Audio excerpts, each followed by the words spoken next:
जय हिंद बच्चों। जय हिंद बच्चों, कैसे हैं आप सभी? आई होप आप सब ठीक होंगे, एकदम फर्स्ट क्लास होंगे। ठीक है, और डेली आप केमिस्ट्री क्लासेस देखते भी होंगे और उनके क्वेश्चंस की प्रैक्टिस भी करते होंगे।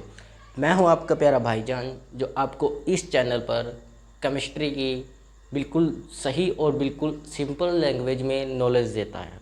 ठीक है, मेरा जो टारगेट है, मेरा जो एम है वो ये नहीं है कि आपका कोई एग्ज़ाम क्रैक हो। मैं चाहता हूँ कि सिर्फ आपको साइंस की एकदम ऐसी नॉलेज हो कि कोई आपके आगे टिक ना पाए। ठीक है, बस मैं इतने सिंपल तरीके से आप लोगों को नॉलेज देना चाहता हूँ। ठीक है, मेरा यही एम है, कोई एग्ज़ाम क्रैक कराना नहीं है। फिर भी मैं आप लोगों को एग्ज़ाम रिलेटेड क्वेश्चन सब कुछ कराता रहता हूँ। ठीक है, तो चलिए, क्योंकि नॉलेज सबसे ज़रूरी होती है। ज़रूरी नहीं आप कोई एग्ज़ाम क्रैक करें, आपकी नॉलेज पर डिपेंड करता है कि आप क्या कर सकते हैं। ठीक है, अगर नॉलेज है तो हर एक एग्ज़ाम क्रैक हो जाएगा। ठीक है, तो चलिए, हम कर रहे थे इलेक्ट्रो सीरीज़ के आगे जो क्वेश्चंस है वो कर रहे थे ईएमएफ सेल के ऊपर। कुछ क्वेश्चंस हम कर चुके थे कल की क्लास में और कुछ क्वेश्चंस आज भी करेंगे। ठीक है, क्वेश्चंस क्या है कि मैं आपको थोड़ा कल की क्लास का भी ओवरव्यू दे देता हूँ और आज का भी दे देता हूँ। आज हम क्या करेंगे? ठीक है, मैंने आपको कल क्वेश्चंस कराए थे कि अगर हम कोई वेसल लेते हैं, मान के चलिए कोई मेटल की हमने वेसल ली है, उस वेसल के अंदर हमने CuSO4 डाल दिया है। मान के चलिए, मैंने कल क्वेश्चन कराया भी था, जिंक की हमने कोई क्या ली है, एक वेसल ली है जो जिंक मेटल की बनी हुई है। ठीक है, क्या इसकी बनी हुई है? Zinc vessel. ये जिंक वेसल है, ये बनी हुई है। हमने इसमें क्या डाल दिया? CuSO4 डाल दिया। ठीक है, अब हमें बताना है कि क्या हम जिंक की वेसल के अंदर ये जो CuSO4 है इसको स्टोर करके रख सकते हैं या नहीं रख सकते हैं। एक तो इस तरीके का क्वेश्चन एग्जाम में आता है कि हम इसको स्टोर कर सकते हैं कि नहीं कर सकते। ठीक है, दूसरा क्वेश्चन हमने किए थे जो इससे पहले की क्लास में किए थे, कल की क्लास से पहले की क्लास में किए थे, यानी कि परसों वाली क्लास में किए थे। उसमें हमने देखा था कि क्या ये रिएक्शन करेगा, क्या ये CuSO4 ZN के साथ रिएक्शन करेगा। ये हमने क्वेश्चन पूछे थे। कहने का देखो, मेरा कहने का कोई मतलब नहीं है कि क्वेश्चन कैसे कैसे आए थे। मेरा कहने का ये मतलब है कि क्वेश्चन आपको दो क्वेश्चन पूछे गए और दोनों सेम क्वेश्चन है। सेम क्वेश्चन है। देखो, इसने पूछा कि क्या CuSO4 के साथ ZN जिंक जो है वो रिएक्शन करेगा या नहीं करेगा, एक बात होगी। दूसरी बात कि ये स्टोर करेगा या नहीं करेगा, ये दूसरा क्वेश्चन हो गया। और हालांकि देखा जाए तो ये दोनों क्वेश्चन सेम है। देखा जाए तो दोनों क्वेश्चन सेम है, कोई डिफरेंस नहीं है। क्यों डिफरेंस नहीं है, मैं आपको बताता हूँ। देखो, जब इसके अंदर स्टोर करना होगा तो हम क्या देखेंगे कि अगर हमें कोई चीज़ किसी मेटल की वेसल के अंदर क्या करना है, कोई एसिड मेटल की वेसल के अंदर क्या करना है, स्टोर करना है, तो हम क्या चीज़ देखते हैं कि जो ये एसिड हम इसके अंदर डाल रहे हैं, लिक्विड हम इसके अंदर डाल रहे हैं वेसल के अंदर, वो जो वेसल जिस मेटल की बनी है उस मेटल के साथ एसिड क्या ना करे, रिएक्शन ना करे। क्योंकि अगर रिएक्शन करेगा तो ये इसके साथ पूरी तरह से घुल जाएगा और ये वेसल ही नहीं बचेगी तो स्टोर कैसे में करोगे? वेसल ही नहीं बचेगी तो स्टोर कर पाओगे? नहीं कर पाओगे। ठीक है, तो मैं यही समझाना चाहता हूँ कि ये क्वेश्चन और ये क्वेश्चन डिफरेंट नहीं है, सेम क्वेश्चन है। मीनिंग यानी कि स्टेटमेंट अलग अलग है, मीनिंग सेम है दोनों का। ठीक है, तो इसमें कंफ्यूजन नहीं होना कि इसमें रिएक्शन पूछी गई है, इसमें स्टोर पूछा गया। दोनों सेम काम है, स्टोर वाला भी और ये वाला भी। देखो कैसे, अब आपको पता है कि ZN जो है वो CuSO4 के साथ ZN प्लस ऑफ, अब क्या होगा, ये इसको रिप्लेस कर देगा, Cu प्लस ऑफ ZnSO4। ये ZnSO4 आगे आता, Cu पीछे चला जाता। मैंने थोड़ा अलग आगे पीछे करके लिख दिया समझाने के लिए, सिर्फ समझाने के वे में। ठीक है, या मैं सोचना कि मैंने आपको पूरी रिएक्शन गलत लिख दिया, आपको मेरे को कुछ नहीं, मैंने इसलिए लिखा है क्योंकि जल्दबाजी में लिखा गया वैसे तो। ठीक है, इसलिए भी नहीं रखा। अब देखो, मेरा कहने का मीनिंग क्या हुआ। अब ये अगर इसके साथ रिएक्शन कर रहा है तो हमें इसका क्या देखना है। अगर ये इसके साथ रिएक्शन करता है तो हमें दो कंडीशंस पर ध्यान देना होगा। पहली कंडीशन क्या है कि अगर हमें इसे स्टोर करना है, किसके अंदर, ZN के अंदर CuSO4 को स्टोर कर रहा है, तो हमें सबसे पहली कंडीशन देखनी पड़ेगी कि इसका जो EMF है वो 0 से हमेशा बड़ा हो। ये कंडीशन हमें इसकी देखनी पड़ेगी। और जब ये चीज़ होती है जब ये चीज़ होती है तो इसका कहने का क्या, इसके अंदर होता क्या है, जब ये चीज़ होगी ना, यानी कि ये ईएमएफ ऑफ सेल Zn या CuSO4 के जो दोनों का मिलाकर आएगा, ठीक है, यानी कि रिएक्शन का जो मिलाकर आएगा, वो जब दोनों का मिलाकर आने के बाद जो ईएमएफ आएगा वो कितना आना चाहिए, 0 से बड़ा आना चाहिए, यानी कि पॉजिटिव आना चाहिए। और अगर वह जो हमारे पास जो ईएमएफ ऑफ सेल आया है वो 0 से छोटा है, तो इसका मतलब क्या होगा कि वह रिएक्शन कर जाएगा और ये इसके अंदर स्टोर नहीं किया जा सकता, ठीक है। और हमारे पास जब भी हम देखेंगे तो CuSO4 का कितना होगा, मेरे ख्याल से CuSO4 का 0.34 होता है, प्लस ऑफ इसका होता है Zn का 0. -76 मेरे ख्याल से ये होता है। तो Zn का छोटा है, क्या है, Zn नेगेटिव है। वेसल को स्टोर करना है ना, वेसल स्टोर करेगी, ये थोड़ी ना स्टोर करेगी, ये स्टोर होगा। हमें क्या करना है, जिंक की बात करनी है। रिएक्शन कौन करेगा, जिंक करेगा, CuSO4 थोड़ी ना करेगा। CuSO4 तो एक एसिड है, इसको रिएक्शन के लिए बनाना पड़ेगा इसको। तो Cu को जब बनाओगे, क्योंकि रिप्लेस किसको करेगा, Zn, Cu को करेगा रिप्लेस, तो Cu को मनाना पड़ेगा। अब Cu को मनाने की कोई ज़रूरत नहीं है, क्योंकि Zn जो है वो Cu से कमज़ोर है, ये नेगेटिव वैल्यू है। नेगेटिव वैल्यू है तो इसका मतलब इसका ईएमएफ Cu से बहुत कम है और बहुत ज़्यादा कमज़ोर है। Cu इससे बहुत ज़्यादा ताकतवर है, तो Cu कहेगा हे रिएक्शन करनी है या नहीं करनी, ये पीटना है, तो Cu क्या कर लेगा, इसके साथ कहेगा भाई बेटा पेट मत, तू रिएक्शन कर ले, चल। रिएक्शन करेगा तो ये पूरी तरह से इसके साथ घुल जाएगा। और यही मैंने कल की क्लास में कंसेप्ट समझाया था, ठीक है। ईएमएफ अगर रिएक्शन करानी है तो ईएमएफ हमेशा 0 से बड़ा होना चाहिए रिएक्शन का। दूसरी बात, अगर हमें रिएक्शन नहीं करानी है, उसको स्टोर करना है, तो ईएमएफ हमेशा 0 से छोटा होना चाहिए, ठीक है, ठीक है, समझ आ गया। एक मिनट, मैंने गड़बड़ी तो नहीं कही, हाँ ठीक है, ठीक है, ठीक है, ठीक है, ठीक है, ठीक है। तो इसके साथ रिएक्शन कर जाएगा। अब क्वेश्चन की तरफ चलते हैं। आपका पहला क्वेश्चन आपके पास है, ठीक है, आपको साइड में दिखाई दे रहा होगा क्वेश्चन, ठीक है। तो क्वेश्चन मेरे पास तो लिखे पड़े हैं, क्योंकि मेरे को स्क्रीन नहीं दिखाई दे रही, तो मैं यहाँ देख लेता हूँ। बोला गया कि a copper wire is dipped in AgNO3 solution kept in beaker A and A silver, ठीक है, a silver wire is dipped in solution of copper sulfate kept in beaker B if standard electrode potential for, हमें reactions दी गई है, ठीक है, हमें predict करना है विच beaker the ion present will get reduced, ठीक है, ये हमें बताना है। बताना क्या है, मेन काम क्या है इसका, हमें बताना है कि कॉपर वायर जो है उसमें AgNO3 में डालने पर, ये जो कॉपर वायर है, मैं आपको इसको मिटाकर फिर समझाता हूँ। पहले इसको मैं मिटा देता हूँ, इसको मिटाकर मैं आपको पूरी तरह से समझाता हूँ। क्वेश्चन बोला गया है कि AgNO3 हमारे पास एक एसिड है, उसके अंदर हमें कॉपर वायर डालनी है, कॉपर या सिल्वर वायर, अभी देख लेते हैं कौन सी वायर डालनी है, ठीक है। हमारे पास क्या है, हमारे पास एक कॉपर वायर है, ठीक है, एक बिकर है, मान के चलो ये बिकर है, इसके अंदर डाला हुआ है AgNO3, ठीक है, इसके अंदर AgNO3 डाला हुआ है, और ये कॉपर की वायर है एक, ठीक है। वैसे मोटी वायर नहीं होगी, ये होगी थोड़ी छोटी वायर, बना लो, कोई दिक्कत नहीं है, छोटी वायर है।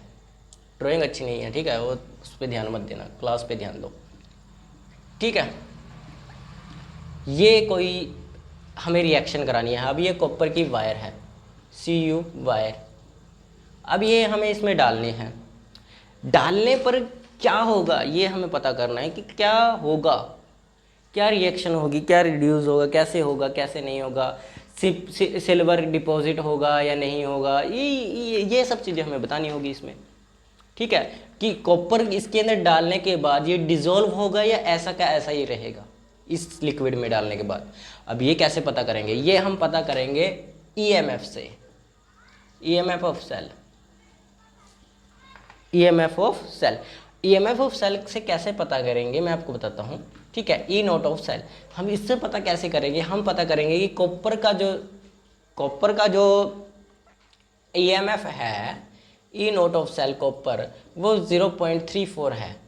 एजी का जो है एजी का ईएमएफ ऑफ सेल निकालना है सिल्वर का देखो क्या होता है। सिल्वर का आप लोगों को सिंपल पता ही है, सिल्वर का क्या होता है 1 + 80 0.80 यही होता है शायद, 0.80 होता है। ठीक है, अब आपको ईएमएफ सेल की तरफ ध्यान देना है। ईएमएफ सेल की तरफ ध्यान दो, अच्छे से ध्यान दोगे ईएमएफ सेल की तरफ। तो ये क्वेश्चन नंबर क्या है, ये फर्स्ट क्वेश्चन है। ठीक है, AgNO3 में कॉपर वायर डालने पर क्या होगा। ठीक है, ये है क्वेश्चन आपका, क्या होगा मतलब डिजोल्व होगा या नहीं होगा ये बताना है। मैंने इसलिए लिख दिया क्या होगा। ठीक है, क्वेश्चन को थोड़ा मिस्टीरियस बना देते हैं। अब देखो आपको पता है, मैंने अभी आपको बताया अच्छे से, मैंने इसलिए वो कंसेप्ट समझाया था पिछले वाला, क्योंकि पिछले कंसेप्ट से थोड़ा आगे कंसेप्ट रिलेट होता है। ठीक है, एक बार मैं चेक कर लेता हूँ कैमरा चल रहा है या नहीं। कल की क्लास ऐसे ही फिर हो जाती है ना। तो चलो अब देखो, आप लोगों को ईएमएफ सेल से ही पता चल जाएगा कि ये इसमें डिजोल्व होगा या नहीं होगा। सिंपल वे, आपको इससे रिएक्शन करनी होगी। रिएक्शन ज़रूर लिखना है एग्जाम में, रिएक्शन ज़रूर लिखनी है। तो इससे आपको थोड़ी रिएक्शंस की भी नॉलेज हो जाएगी। हमें AgNO3 के साथ इसकी रिएक्शन करनी है। क्या करनी है, रिएक्शन करनी है। अब आपको पता है Ag कभी अकेला नहीं आएगा, Ag कभी अकेला नहीं आएगा। ठीक है, तो अगर Ag अकेला नहीं आएगा, एक मिनट आप इसको पहले रिएक्शन कर दो, इसको इसकी जगह पर रख दो, रिप्लेस हो जाएंगे। तो CuNO3 प्लस ऑफ, मैं साफ साफ लिख देता हूँ, CuNO3 प्लस ऑफ Ag, यानी कि कहने का क्या मतलब है Cu, ठीक है, कहने का क्या मतलब है कि Cu प्लस Ag पॉजिटिव। ठीक है, Ag ने क्या किया, इलेक्ट्रॉन गेन कर लिए, मतलब इलेक्ट्रॉन गेन कर लिए। ठीक है, और Cu2 positive plus of Ag। अब आप लोगों को पता है कि अगर यहाँ पर कॉपर इलेक्ट्रॉन छोड़ेगा लेगा तो 2 इलेक्ट्रॉन करेगा। ऐसे ही आपने रिएक्शंस की है। पॉजिटिव कभी भी आपने देखा नहीं होगा अकेला पॉजिटिव मिलेगा कॉपर के साथ, तो ऐसा नहीं होगा। ऐसा नहीं होगा तो हमेशा यहाँ पर भी 2 आ जाएगा और ये 2 Ag हो जाएगा, क्योंकि इसको 2 इलेक्ट्रॉन चाहिए। तो 2 इलेक्ट्रॉन ये गेन करेगा तो यहाँ से 2 छूटने भी तो चाहिए, तो ये 2 Ag हो गया। ठीक है, यहाँ 2 Ag आ जाएगा। अब समझ आया हमने कैसे किया। अब इसको बैलेंस कर लिया हमने।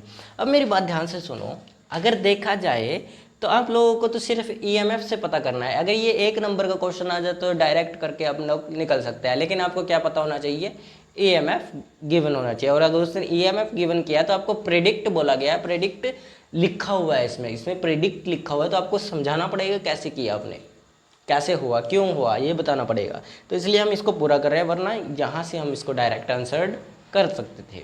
ठीक है, तो यहाँ से अगर आपको डायरेक्ट आंसर करना है तो देखो इसका ईएमएफ और इसके ईएमएफ में बहुत ज़्यादा अंतर है, बहुत ज़्यादा अंतर है। ठीक है, तो ये इससे बहुत ज़्यादा है, यानी कि Ag जो है वो किससे, कॉपर से बहुत ज़्यादा है। तो कॉपर से अगर बहुत ज़्यादा है तो आप लोग क्या कहोगे कि ये Ag जो है, ये सिल्वर वाली जो चीज़ है, ये सिल्वर वाली चीज़ है, ये कॉपर को अपने अंदर डिपॉजिट कर लेगी। कहेगा वही Zn वाला सीन हो जाएगा। मैंने आपको बोला था ना अभी ये Zn वाला सीन, ये CuSO4 वाला, CuSO4 Zn से ज़्यादा ताकतवर होता है। तो ये अपने अंदर इसको कहेगा अगर पेटना नहीं है तो मेरे साथ रिएक्शन कर ले, तो ये रिएक्शन इसके साथ कर लेगा और इसमें डिजोल्व हो जाएगा, इसके साथ घुल जाएगा और ये पूरी बिककर ही ख़त्म हो जाएगी जिसमें ये डाला गया है। वैसा ही यहाँ पर होगा। ये जो AgNO3 है ना, इसमें हमने कॉपर की वायर डाली है ना, ये जो कॉपर की वायर डाल रहे हैं, ये कॉपर की वायर इसके अंदर पूरी तरह से डिजोल्व हो जाएगी। कॉपर AgNO3 में पूरी तरह से डिजोल्व हो जाएगा, घुल जाएगा। और जब ये घुल जाएगा तो ये एक रिएक्शन बन जाएगी पूरी तरह से ये वाली। समझ आया आप? इसीलिए क्या होगा कि सिल्वर जो है वो डिपॉजिट होगा। क्यों डिपॉजिट होगा? क्योंकि इसका EMF सेल और Ag का EMF सेल बहुत ज़्यादा डिफरेंस में है। Ag बहुत ताकतवर है किससे, ई नोट सेल से, तो ये कमज़ोर है ई नोट सेल। तो ये कहेगा सॉरी कॉपर वाला सेल कहेगा यार चलो यार पीटना तो नहीं है, हमें ऐसे इसके साथ रिएक्शन कर लेते हैं, तो इसके साथ डिसॉल्व हो जाएगा। क्या होगा यहाँ पर, कॉपर AgNO3 में डिजोल्व होगा।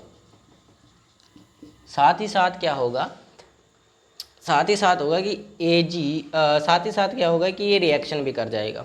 रिएक्शन भी होगी तो आपको तो पता ही है, सिंपल रिएक्शन तो होनी ही होनी है, रिएक्शन तो होनी ही होनी है।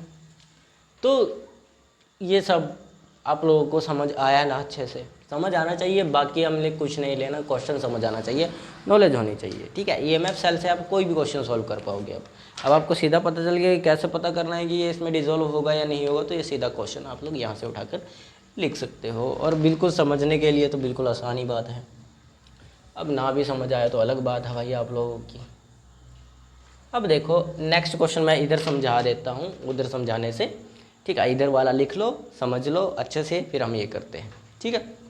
क्वेश्चन क्या है आपका अगला, नेक्स्ट क्वेश्चन है why blue colour of copper sulphate solution gets discharge when zinc rod is deposit dipped in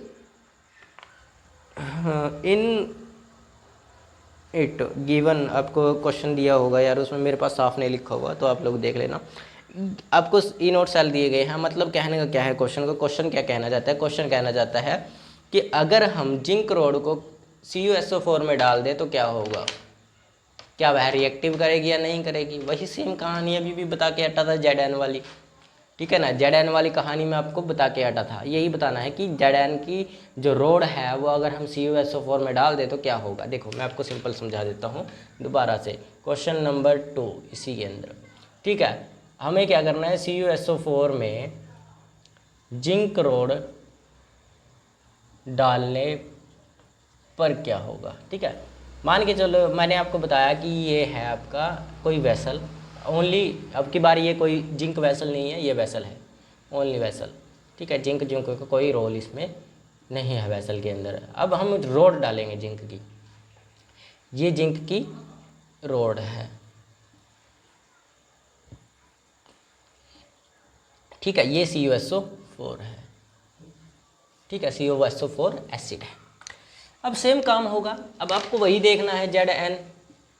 ZN क्या होता है 0.76 माइनस के, और ये क्या होगा CuSO4 आपका होता है Cu आपका होगा प्लस ऑफ 0.34। अब देखो रिएक्शन क्या होगी इनकी, शॉर्ट फॉर्म में लिख दे रिएक्शन, ठीक है। रिएक्शन क्या होगी, रिएक्शन होगी इसकी ZN plus of CuSO4, then अब ZN इसको रिप्लेस कर देगा, तो ZnSO4 प्लस ऑफ कॉपर। कहने का क्या मतलब है कि Zn2 positive plus of Cu is equal to Zn plus of Cu2 positive, ठीक है। ये रिएक्शन बनेगी। अब आपको वही काम करना है, सेम देखना है अब कौन ताकतवर है कौन कमज़ोर है। देखो ये ज़्यादा ताकतवर, ये कमज़ोर। अब ZN कॉपर कहेगा अगर पिटना नहीं है तो साथ आ जा, जिंक कहेगा भाई ये तो पीट सकते हैं मुझे क्योंकि मैं कमज़ोर हूँ इससे, तो ये इसके साथ कहेगा चलो भाई कोई बात नहीं मैं तो आपके साथ रिएक्शन कर लेता हूँ। तो क्या होगा, जिंक जो है, जिंक CuSO4 के साथ रिएक्शन करेगा और उसमें डिज़ोल्व हो जाएगा,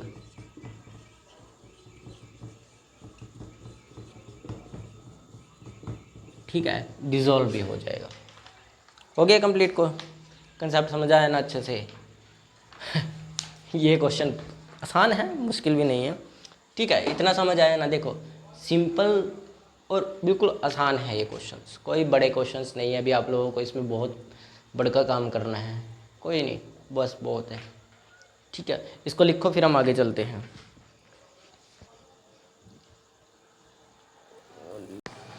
चलो लिख लिया, अब हम आगे चलते हैं।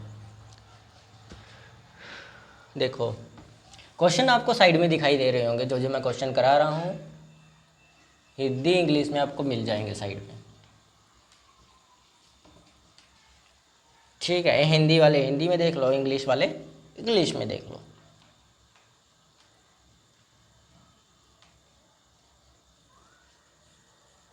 ठीक है।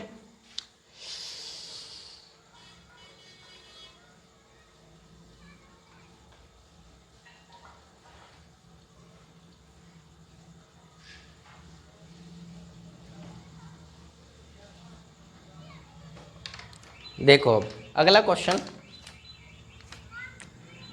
Can chlorine gas be stored in a copper cylinder? क्या हम क्लोरीन गैस को कॉपर सिलेंडर के अंदर, कॉपर के एक सिलेंडर है उसके अंदर, क्या हम इसको स्टोर कर कर रख सकते हैं? सेम क्वेश्चन, ठीक है, समझ आया ना? सेम क्वेश्चन है। क्वेश्चन यहाँ पर दो क्वेश्चन की जगह बना लेते हैं, आसान है समझाना। तो क्वेश्चन नंबर 5, क्योंकि मैं दो क्वेश्चन पहली क्लास में करवा चुका था। ठीक है, क्वेश्चन नंबर 5 क्या कह रहा है कि क्लोरीन गैस को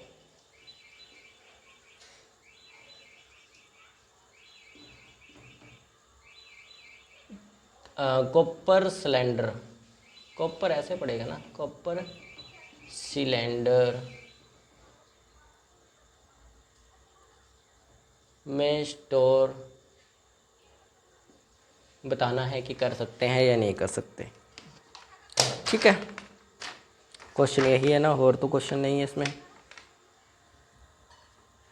नहीं है। एक मिनट,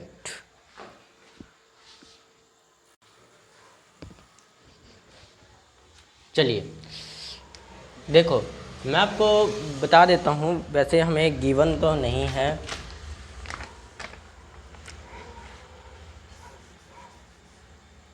गिवन तो शायद, हाँ गिवन है हमें। क्या क्या गिवन है? E naught of cell, E naught of Cu2 positive of Cu is equal to plus of 0.34 voltage, and E naught of Zn2 positive is equal to 0.76 एक मिनट, Zn वाला नहीं लिखना ना, हमें यहाँ पर लिखना है Cl2 of Cl नेगेटिव। तो ये हमारे पास है 1.36 वोल्ट। तो सेम क्या करना है आपको, सेम रिएक्शन करो पहले। रिएक्शन क्या होगी, आपको क्या करना है, Cu को Cl2 में देखना है, स्टोर कर सकते, Cl2 को कॉपर में स्टोर करके रखा जा सकता है या नहीं। CuCl2 ये आ जाएगा। अब ये आया, अब आपको इनके पॉजिटिव और नेगेटिव देखना है कि पॉजिटिव है या नहीं। अब देखो ये वाला जो कॉपर है ये पॉजिटिव है किससे, किससे? क्लोरीन से, ज़्यादा ताकतवर है, क्लोरीन से ज़्यादा ताकतवर। अगर क्लोरीन से ज़्यादा ताकतवर है तो इसका मतलब हुआ कि कॉपर कहेगा आजा भाई मिल मेरे साथ, जुड़, नहीं जुड़ेगा तो पिटेगा बहुत। ठीक है, तो ये इसके साथ रिएक्शन कर जाएगा। E naught Cu of Cu2 positive of किससे, क्लोरीन से ज़्यादा ताकतवर है।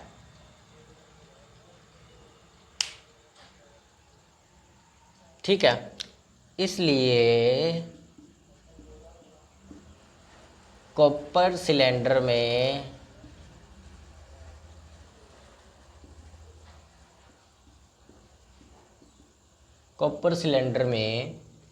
क्लोरीन गैस को स्टोर नहीं कर सकते।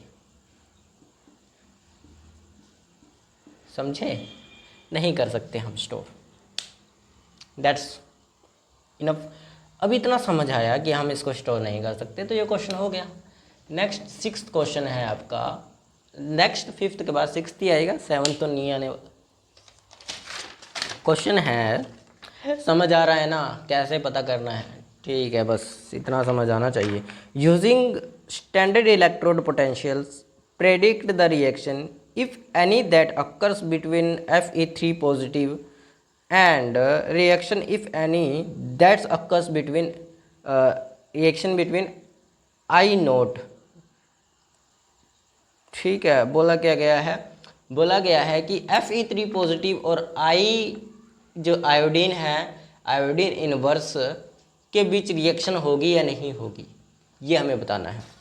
ठीक है, क्वेश्चन आपको दिखाई दे रहा होगा, क्या कह रहा है, Fe3 पॉजिटिव और आयोडीन I-1 के बीच रिएक्शन होगी या नहीं होगी, हमें ये बताना है। ठीक है, रिएक्शन होगी या नहीं होगी। अब होगी या नहीं होगी, अब देखो मेरी बात ध्यान से सुनो, मैं गिवन भी लिख देता हूँ, क्या क्या गिवन है आपको दिखाई तो दे रहा ही होगा, फिर भी मैं लिख देता हूँ। E naught of Fe3 positive, Fe3 positive of Fe2 positive is equal to 0.77 volt. E naught of 1/2I of 2I inverse is equal to 0.54। ठीक है, वोल्टेज ये हमारे पास गिवन है सब कुछ। अब हमें इसकी रिएक्शन करानी है, आप नीचे मत गिरिए। ठीक है, हमें इसकी क्या करवानी है, रिएक्शन करानी है। अब Fe3 पॉजिटिव मुझे बताइए स्ट्रॉन्ग ऑक्सीडाइजिंग एजेंट है या स्ट्रॉन्ग रिड्यूसिंग एजेंट है, दोनों में से क्या है सही जवाब, क्या है कि ये एक Fe3 पॉजिटिव एक स्ट्रॉन्ग ऑक्सीडाइजिंग एजेंट है, ये हमें पता है। ठीक है, तो आयोडीन इलेक्ट्रॉन दे देता है, आपको पता है, आपको पता है कि आयोडीन जो है वो इलेक्ट्रॉन देता है, क्योंकि वो उसके पास ऑक्सीडाइजिंग के लिए आसानी से वो रिड्यूसिंग कर देगा, यानी कि स्ट्रॉन्ग ऑक्सीडाइजिंग एजेंट है, तो ये इलेक्ट्रॉन आसानी से, आयोडीन आसानी से इलेक्ट्रॉन दे देगा। अब मेरी बात ध्यान से सुनो, अब जब इनके बीच में रिएक्शन होगी तो कैसी होगी, तो रिएक्शन होगी Fe3 positive, sorry Fe3 positive आएगा ना, 2 पॉजिटिव नहीं 3 पॉजिटिव, यहाँ पर 3 पॉजिटिव था ना, ओ प्लस ऑफ, अब हमें क्या करना है, आयोडीन को लिखना है, शायद आयोडीन वाला, आयोडीन है ना इसमें, आयोडीन हमें दिया गया है 1/2 आयोडीन, क्या दिया गया है, यहाँ वाली रिएक्शन लिखो 2I of inverse is equal two of, हमें हमारे पास बनेगा Fe2 positive plus of 1/2 iodine. अब इसको बैलेंस कर लो, 2 आ जाएगा, और क्योंकि यहाँ पर 2 पॉजिटिव निकल रहा है तो यहाँ पर 2 आ गया। आयोडीन, एक मिनट यहाँ पर गड़बड़ हो गई, ये वाला I2 आएगा, ये वाला भी I2 आ जाएगा, ये इन्वर्स में नहीं आएगा। ठीक है, हाँ यही रिएक्शन होगी, हाँ यही रिएक्शन होने वाली है, यहाँ पर 2 आ जाएगा, बैलेंस हो गया, ऐसी ही रिएक्शन होती है। अब आपको सेम वही काम करना है यार, इनके बीच में रिएक्शन गिन लेनी है।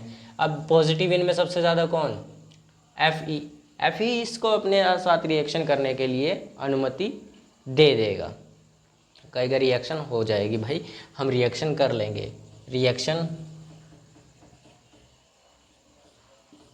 डन, रिएक्शन हो जाएगी। क्योंकि क्या है देखो, जो ये आयरन है ये ताकतवर है किससे, आयोडीन से। आयोडीन कहेगा यार भाई तू मुझे पीटने से बेटर है मैं तेरे साथ रह लूँ, तो पीटने से तो बेहतर साथ रह लूँ, तो ये साथ रहने लगते हैं, आपस में रिएक्शन कर लेते हैं। ठीक है, 2 दिल मिले, ठीक है, तीसरे का टूटा। ठीक है ना, इतना समझ आ गया ना, तो बस ठीक है। तो ये थे आपके क्वेश्चंस, बड़े इंटरेस्टिंग क्वेश्चन थे। देखो 2 क्वेश्चन आपको ये जो लास्ट में दिखाई दे रहे हैं, 2 क्वेश्चन आपको खुद से सॉल्व करने हैं, प्रैक्टिस करो, प्रैक्टिस के लिए 2 क्वेश्चंस आपको दिए गए हैं, हो सकता है ये 3 हों, 2 होंगे वैसे, क्योंकि एक 7th क्वेश्चन जो है उसके अंदर 2 पार्ट्स है, ठीक है, और 8th क्वेश्चन अकेला है, तो मतलब क्या हो गए, 3 क्वेश्चन हो गए पूरे टोटल। इनको सॉल्व करोगे तो आपकी प्रैक्टिस हो जाएगी, साथ ही साथ इन क्वेश्चंस को भी प्रैक्टिस कर लेना। ठीक है, तो मैं आपको सिर्फ नॉलेज दे रहा हूँ, ठीक है, और नॉलेज से ही एग्ज़ाम क्लियर होते हैं, ये बात याद रखना। ठीक है, तो आज के लिए इतना ही। जय हिंद, जय भारत।